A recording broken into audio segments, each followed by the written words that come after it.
Welcome to our city, and here's what's going on this week around our city.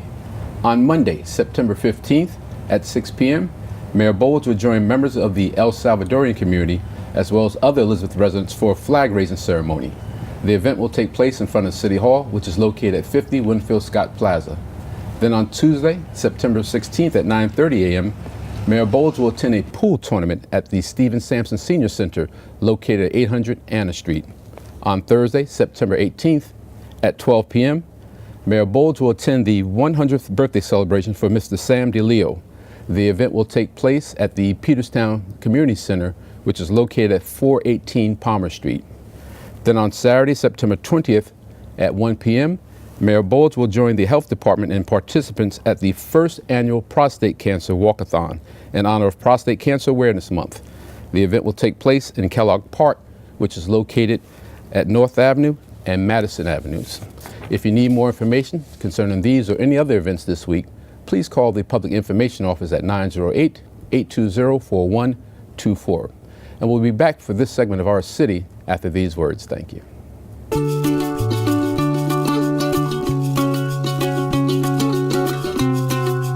Why do we like it here? Let's just say the reasons are diverse. Kean University. Welcome back to our city, and this week we're going to discuss the Benedictine Academy and the Centennial celebration. And Benedictine Academy, or BA as it's known, has been part of the Elizabeth community for 100 years. Mayor Bowles has participated in graduations and special events, so BA is known quite well to the city of Elizabeth. Today we will tell our audience about Benedictine and how it prospered for 100 years. Joining me is Peggy McNeil. How are you? I'm fine today, thank you. Also, Rosemary Anderson. Well today, thank you. And I'll let you introduce yourself since you're the youngest one. My name's Eileen Conady, and I'm from Benedictine Academy, and I'm a senior. Now tell us a little bit about yourself, Eileen. I do a lot of work there with human trafficking and learning how to get the awareness out there and help stop and prevent this crime. And how do you like attending BA? I love attending BA. I go there and I know that I'm learning a lot and most importantly working towards my career, which I want to be a lawyer, and also working with my passion to end human trafficking because I find that it's really sad that it's still happening, and going there every day I know that I can make a difference. So getting to do that and allowing my school to help me in that has been really profitable for me. Good job. And Rosemary, share with the viewers some things about you. Well, I'm Development Director at Benedictine Academy.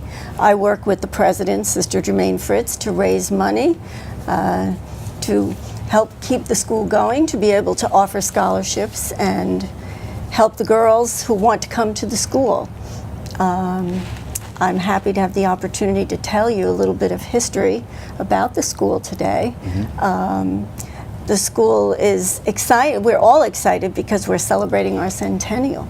And would you like me to tell you how we got started just yet, or do you want to talk to Peggy for a moment? Well, we'll talk to Peggy first. We'll come back to you. I'm a 1962 graduate of the Academy, and I'm also an attorney. And currently I've been on the Advisory Board of Trustees at BA for many years, with a particular interest in development and a particular interest in seeing to it that the kind of Benedictine education I received here will be available to new generations of young women. Very committed to that. Well, welcome to you all, ladies, and thank you for joining us. Now, Rosemary, as the Development Director of BA, please provide with us some background information of the school. Sure. Well, the school was begun in 1915, so that, that's how it comes to be that we're celebrating 100 years this year. And three Benedictine sisters came from Newark to Elizabeth and soon started the school. The school actually began, its first location was where the old Elizabeth Daily Journal building was, across from the post office. But now it is at 840 North Broad. And originally it was 3 mansion buildings on that property. Today we are a brick building and an annex. And we never really have changed our mission. That's the interesting thing. We always have wanted to make it possible for young women to achieve their dreams, to go to the college of their dreams and to be able to succeed in life at whatever they were hoping to be able to do. Now I'm learning something already. I had no idea that it was over where the Daily Journal building was. Mm-hmm. That's good. Now, in this economic time with all the problems, how did BA how did it stay open? We have a very supportive alum base. Our alums are wonderful. They know that they received a great education at Benedictine Academy, and they want to make sure that the young women following them also have that same opportunity, right, Peg? Absolutely. The alumni of Benedictine are very devoted to the school. They participate both financially and by the giving of time. There's a very active alumni association. And for example, 30 to 35% of our alumni contribute to the annual appeal, which is a percentage that many a college, not to mention a high school, would be very happy to have. Our participation rate is very, very high. Now, you mentioned 1962. We're now in 2014. Is Benedictine Academy competitive in terms of science and technology now? I would absolutely say that the school is very competitive in terms of science and technology. We have a brand new state-of-the-art science lab where we can really get to know physics and chemistry in a hands-on way. We have new equipment that is just really allows us to see actual experiments happen, and as opposed to just learning about them in books. And each student also receives a laptop coming into BA. Going into BA, I really didn't do anything on the computer, just had to struggle just to type a paper if it was a final paper for a school that had to be typed up. But going there, I learned so much. Now I'm actually comfortable and confident when somebody at a job interview asks me, are you comfortable with working with Word, Excel? Now I can say yes, and I can do it, and I'm really happy that they are competitive in terms of technology, because now in today's job market you really need to be. So I've learned so much as far as technology. Now you mentioned Word and Excel and other terms like that, so I'm quite sure since 1962 Benedictine Academy has changed. How has it changed, and is it for better or worse? I mean, what's some of the changes there? Well, in 1962, when I graduated,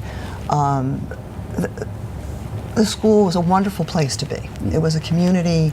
It had a lot of school spirit. It had a lot of camaraderie, and I think that's all true today. It was always a college preparatory education for young women, and that's true today. It was always infused with Benedictine charism and values then, and that is true today. One thing that has changed dramatically is the makeup of the student body. Back 50 years ago, there was not a lot of diversity. Today we have tremendous diversity at the school. In fact, it gets celebrated every year on International Day with costumes and flags, and that's a plus. That's an improvement. But it's always been a wonderful place to be, and it still is. Now, technology has opened so many doors. Please give us some insight into the educational goals, social responsibility, and religious instruction provided at BA.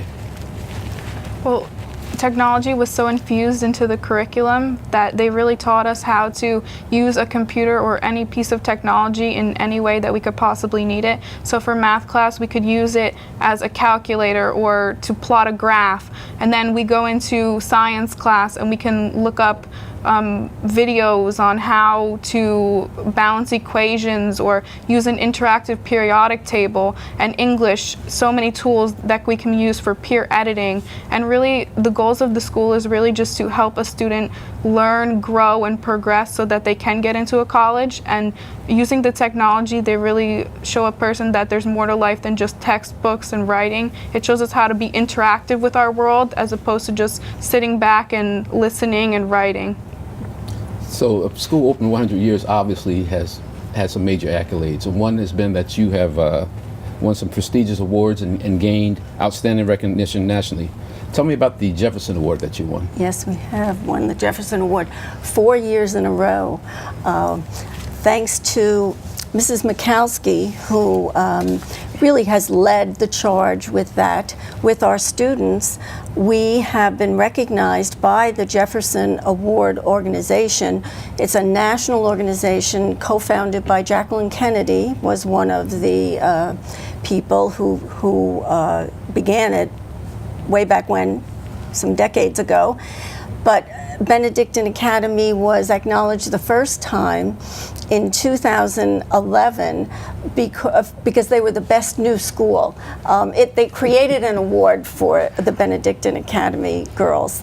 Our Students in Action group is who does the work and leads the rest of the student body in doing the work that Jefferson Award acknowledged.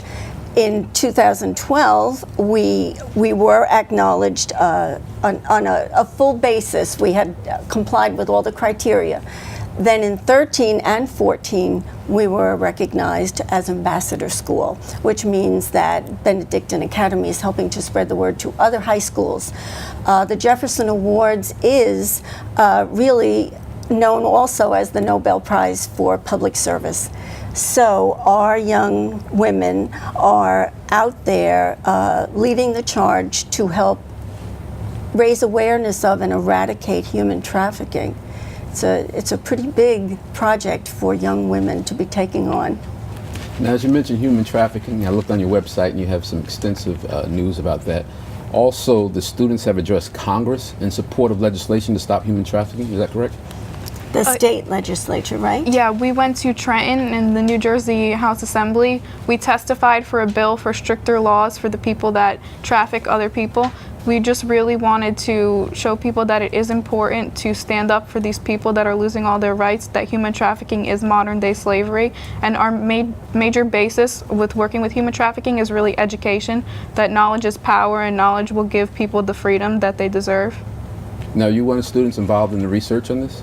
Yeah, I'm in a club called the BCDs, the Benedictine Core Defenders, and we really work with spreading the word to other high schools, church groups, community groups, just anyone we can over the radio about human trafficking and to make them aware, because if more people are aware, more people will be able to spot victims of human trafficking and help them so that we can eradicate this horrible crime.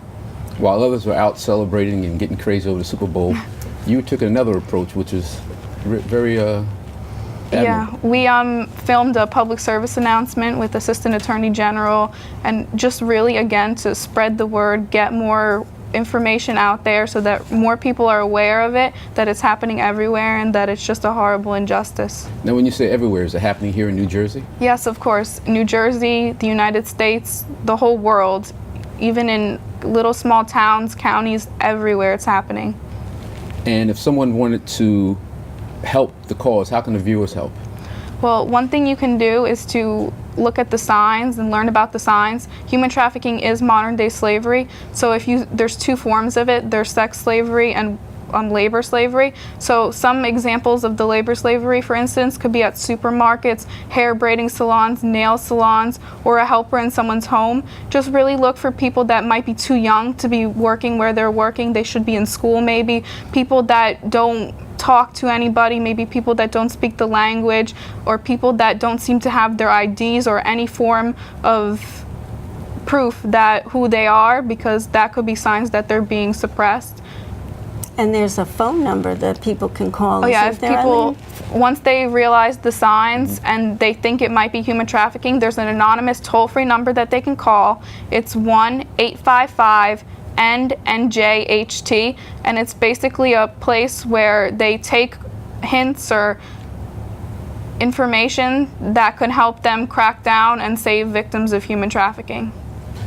Thank you. And Eileen, I'm just amazed that someone so young is so aggressive in this cause, but kudos to you, great work. Yeah, it's really, when I came in as a freshman, I didn't even know human trafficking existed. And when I went to this Polaris conference, I learned about it, and I was saying I thought slavery ended with the Declaration of Emancipation Proclamation. I thought slavery was over. I didn't know that people were still suffering in this way. And then when I saw a building where a ring was cracked and it was on a house that I passed on my visits to my grandmother's house, I was shocked. I was like, this is happening by my neighborhood, and really people need to stand up and do something about it. Okay. What's it like going to a school with all girls? Oh, I love going to a school with all girls. First, when my mother told me, since she's an alum of BA, that I would be going to a school with all girls, I was not thrilled. But being there, these girls have really become my sisters. Like, I couldn't ask for a better family, and they've really always had my back, always supported me, and just being all girls, I've really felt that there's no pressure on me to look my best at every second, that I can ask questions. I used to sit in the back of the room and be afraid that maybe my question was stupid or maybe my answer would be inadequate, but now I can go there and I could really search and ask questions and not feel ashamed about where I am in the classroom. Thank you very much. The word that is used today wasn't used in my time, but it's empowerment.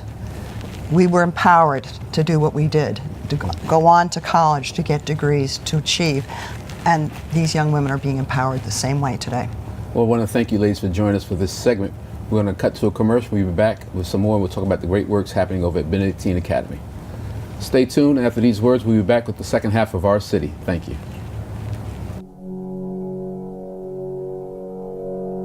Being an athlete, especially a college athlete, prepares you more than anything. You show that you're dedicated. This kind of character and discipline you have. They're juggling school, they're juggling sports, and a lot of them are juggling part-time jobs. You're going to have an opportunity to excel at your sport, but you also have expectations in the classroom. We're here off season, during the season, after classes, before classes.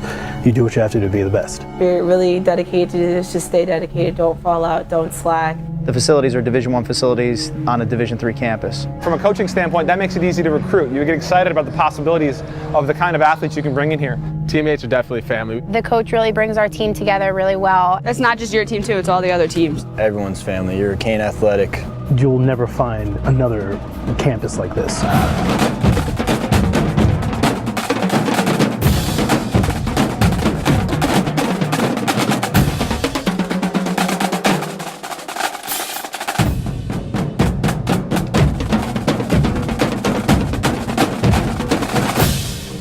You get a great education here. We have many different academic majors here at Kean University. It's one of the top programs in the region, I would say maybe in the country. Right now I'm currently going to double major in chemistry and microbiology. We want our athletes to succeed. We teach them more than about the sport. We teach them, what life's going to be about when they leave here. Now I know how to manage work. You got to manage your time and what needs to be done, when it needs to be done. It's mandatory study halls. We send out progress reports. We track their academic progress.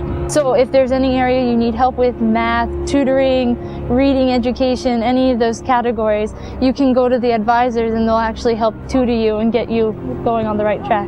The atmosphere here is just amazing. Kean University is one of the top 5 universities in the United States as far as its diversity. When you get people on campus and they see new facilities and they see how close the athletes are. They see the coaching staff and how close they are. they get here and they see it for themselves. And they see what kind of great education they can get. Greatest experience of my life. I couldn't have asked for a better group of people to be with, a better school to have a great opportunity to do this with.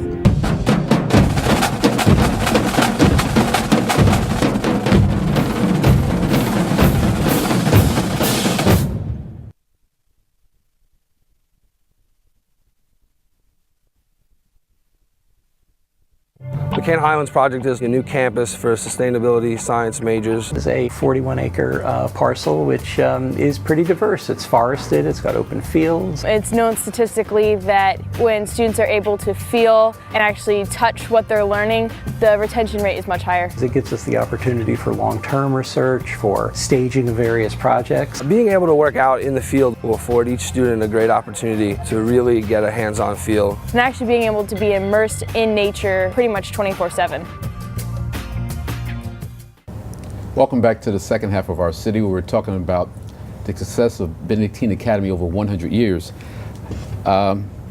Joining me now is Miss Wincy Terry Bryant. How are you? I'm good. How are you? Tell the folks about yourself a little bit. I am an arts educator, and my company provides arts programming for schools and churches, colleges and corporations, and I have some partnerships with New Jersey Performing Arts Center here in Newark, and also Arts Horizons. And what year did you graduate at? 1983. Okay. And Gemma Lyons, welcome. Thank you. Share with us some great things about yourself. Well, I graduated from Benedictine in 1968, and I attended Marywood University in Scranton, Pennsylvania. and became a special education teacher, and now I'm a private tutor. Well, thank you, ladies, for joining us. And we have a great event upcoming at Benedictine Academy, the Centennial. We sure do. What will be the kickoff event? And tell us about it. How's it going to happen? Gemma, would you like to? Yes, our kickoff event is our golf outing to be held at Maplewood Country Club this next week, September 15th. Mm-hmm. You're welcome to join us if you're a golfer, I hope. I'm not good, but if it's miniature golf, I'm there. Maybe we can we can work that out. So we're really looking forward to that. It promises to be a really wonderful event. Maplewood Country Club always provides wonderful food, and the camaraderie was going to be really, really great. It's an annual event, but we're trying to make it bigger and better for the Centennial. And then, actually, there are 7 different events throughout the year, the academic year, to celebrate the Centennial. And the second thing that we're very proud of, we're having a beautiful liturgy, a liturgy of Thanksgiving, and that's going to be held on Sunday, September 21st. And so it should be lovely because we're having Bishop Manuel Cruz as our celebrant, and I guess he'll celebrate the Mass with local priests and pastors of the churches that the children, our girls, attend. So we're looking forward to that. So those are the first 2 things. Now, Wincy, as an alumni of Benedictine Academy, tell us about your days there and how it prepared you for your career. Well, when I went to Benedictine Academy, we had a lot of diversity. So I know earlier we were talking about how the school has grown. Mm-hmm. So I have friends still today from every nationality. I think there are a couple of dozen nationalities represented at Benedictine Academy now. Mm-hmm. But what we had was, what I loved about BA was that they pushed you in the area of leadership. We didn't have a formal choir when I got there, but I'm a singer now. And I was always interested in entertainment and the arts, and they allowed us to kind of create from the ground up anything that we wanted that we didn't see there. So we put a choir together and we began singing, and that was like the beginning for me of leadership and getting on stage. And since then I've toured the world. I've worked with Sting and Tina Turner and Bryan Adams, Garrison Keillor, Bill Cosby, people you're too young to know. I love this one, thank you. But now, as you mentioned, it gave you a chance to express yourself. The smaller classroom sizes help? Is that one of the keys to it? Loved it. In fact, I remember one of my most fond memories from BA was, it was the first week of school, and me and 4 of my girlfriends, we'd gotten to be friends right away, were running down the hall. And my principal at that time called each of us by our name. I had never been in a school where the principal knew everybody's name the first week. So that's what I loved about BA, small classrooms. And look at you now, singing with Tina Turner. That's it. That's it. The Night of Artistic Expressions, what is that about? That's been, it has taken place for several years now, but this year Wincy's going to be involved in it, and we're very excited about that. In her professional capacity, we think she's going to make it bigger and better for us, but it's an opportunity, or has been, for students and sometimes other family members and staff, faculty, to show off their talents. Either reading poetry, could be original or it could be someone else's, singing, dancing. It's going to be a wonderful part of our Centennial celebrations in February. Now we keep talking about the Centennial and the Gala. What's going to happen at the Gala? What's the Gala about? Well, the Gala will be happening in the spring, but before that we have other activities, and our first activity, we call it our Centennial Series, and we're going to have Father Jim Martin come and speak to us. He is a prolific writer, author, and editor of America Magazine. I don't know if you've ever heard of America Magazine, but it comes out weekly. Okay. And it is, he's going to be speaking at the STEM building at Kean College this September 24th. It's a Wednesday. So we welcome the Kean students if they want to come and listen to a very, very wonderful speaker. And I think you enjoy that. And then we have another speaker after the night of artistic expression. We have Sister Simone Campbell, who is a lobbyist for the poor, and she has spoken on the Democratic National Convention.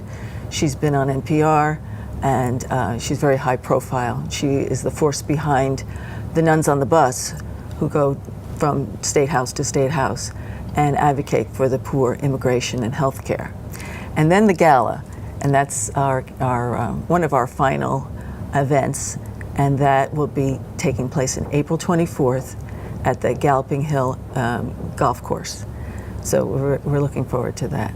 Now, throughout this process and the events, is there a chance for alumni and friends of Benedictine Academy can visit the school?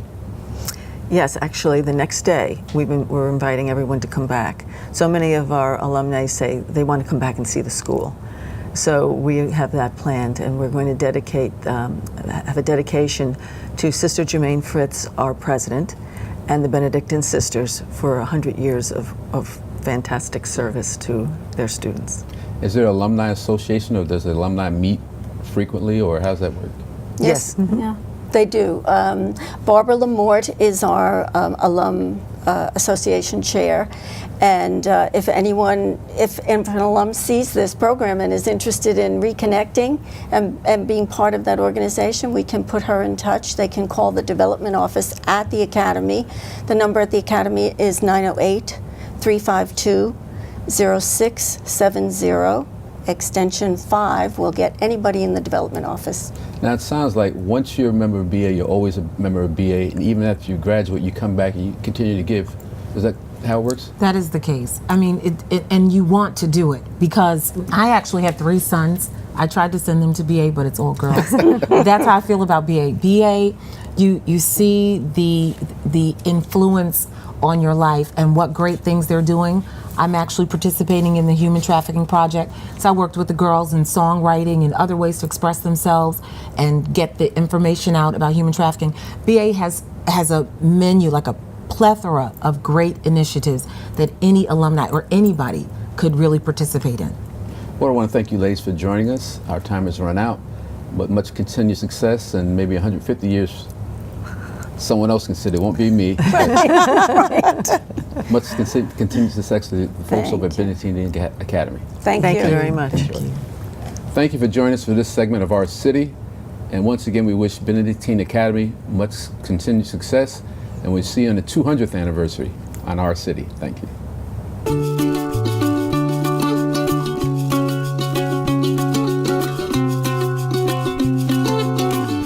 Sometimes you learn by helping others learn. Kean University.